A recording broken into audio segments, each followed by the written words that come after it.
জয় জয় বিশ্বসুখ সত্তানন্দ শ্রীমৎ স্বামী নীলকান্ত মহাপ্রভু প্রেমানন্দে হরিধ্বনি বলমন হরিবল।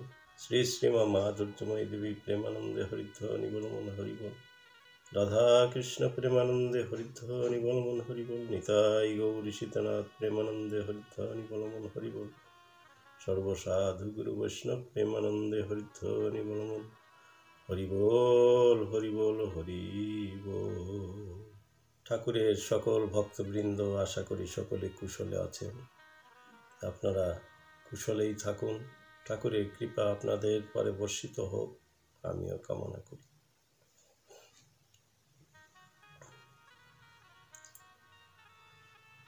ঠাকুরের লীলা কথা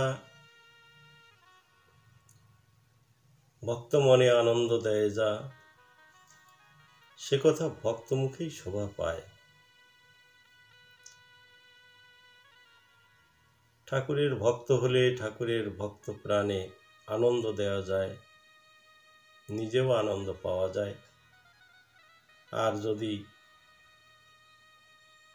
ভক্ত না হওয়া যায় তাহলে নিজেও আনন্দ পাওয়া যায় না, আর একজনকেও আনন্দ দেওয়া যায় না।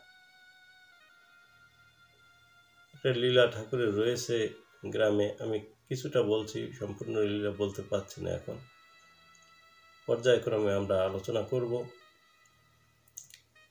ঠাকুর শ্রীমৎ নীলকান্ত প্রভু সুন্দর যখন আমাদের বাড়িতে রয়েছেন,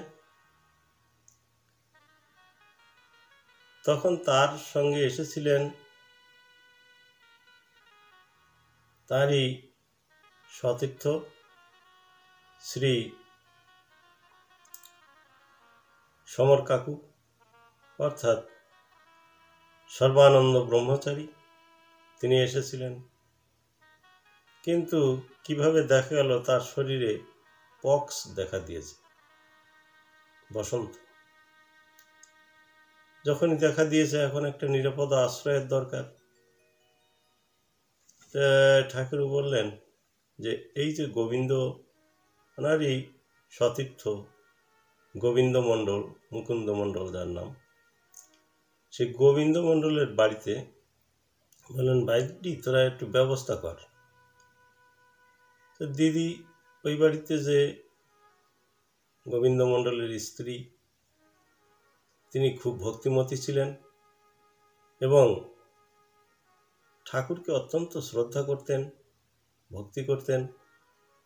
তাই এই যে ঠাকুরের প্রিয় পার্ষদ যারা এসেছেন তাদেরকেও তিনি সেই নজরেই দেখতেন। বললেন, আমি সেবা যত্ন করব, আমাদের এখানেই থাকুন। তখন তিনি একটা মশারির ব্যবস্থা করলেন, বিছানার ব্যবস্থা করলেন, সেইখানেই কাকু থাকেন। এখন গুরুদেব তিনি তো এখানে সেখানে ঘুরে বেড়াচ্ছেন ভক্তমহলে, যেখানে ডাকে আমিও সঙ্গে রয়েছি। আমাদের গ্রামে আসলে পরে আমি তো সঙ্গেই থাকতাম, ছায়াসঙ্গীর মতো। আমি প্রায় বাড়িতে যেতাম না, প্রয়োজন বিশেষ যাওয়া হতো। তা ঠাকুরের সঙ্গেই আছি। বাবা এক সময় বললেন, আমার জন্মদাতা পিতৃদেব, তিনি বললেন যে, বাবা আপনার সঙ্গে এসেও এই বিপদ হয়? আপনার সঙ্গে এসেছেন, তা কাকুর এই অবস্থা হলো কেন? এই বিপদ হয়? ঠাকুর বললেন সাবলীলভাবেই যে, মশাই, ঠাকুরের সাথে যারা চলাফেরা করে তারা সবাই ভাবে নাকি যে আমি ঠাকুরের সঙ্গে আছি, বা আমার সমস্ত বিপদ আপদ ওনার কৃপায় সেরে যাবে, এই কি ভাবে? ওই ভরসা কি রাখে? ও বলুক না, ও যদি বলে ওর আজকেই সেরে যাবে, ও বলুক না মুখ দিয়ে একবার। বলবে না, বলবে না, তবে সেরে যাবে, কোনো অসুবিধা নেই। যাই হোক, পরের দিন ঠাকুর দেখতে গেলেন কাকুকে, আমিও গেলাম। যে গেলে পরে উনি হাউ হাউ করে কান্না করে দিচ্ছে, দাদা আমার কি হবে উপায়,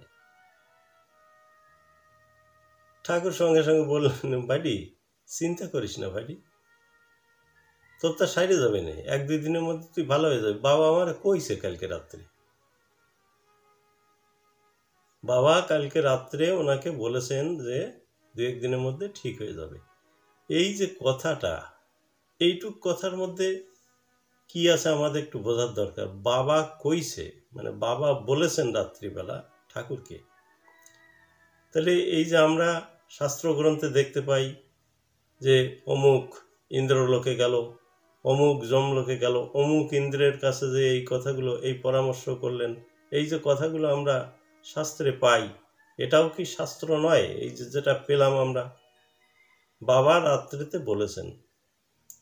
তাহলে এই যে বাবা রাত্রিতে বলেছেন, ঠাকুরের সঙ্গে বাবার কথা হয়েছে, ঠাকুর সত্যানন্দের সঙ্গে শ্রী নীলকান্তের মিলন হয়েছে, তাই তো কথাটা বলেছেন। তা আজও সেই লীলা হয়।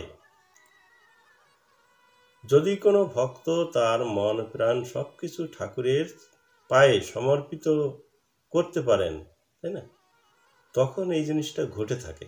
এটা স্বাভাবিক, আজও ঘটে। কোনো কোনো ভাগ্যবান দেখিবারে পায়, শুনিবারেও পায়।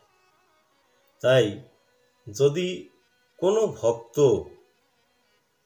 সেই ঈশ্বরের পায়ে সমর্পিত হয়ে থাকে, ঈশ্বর তাকে দেখা দেন, আজও দেন।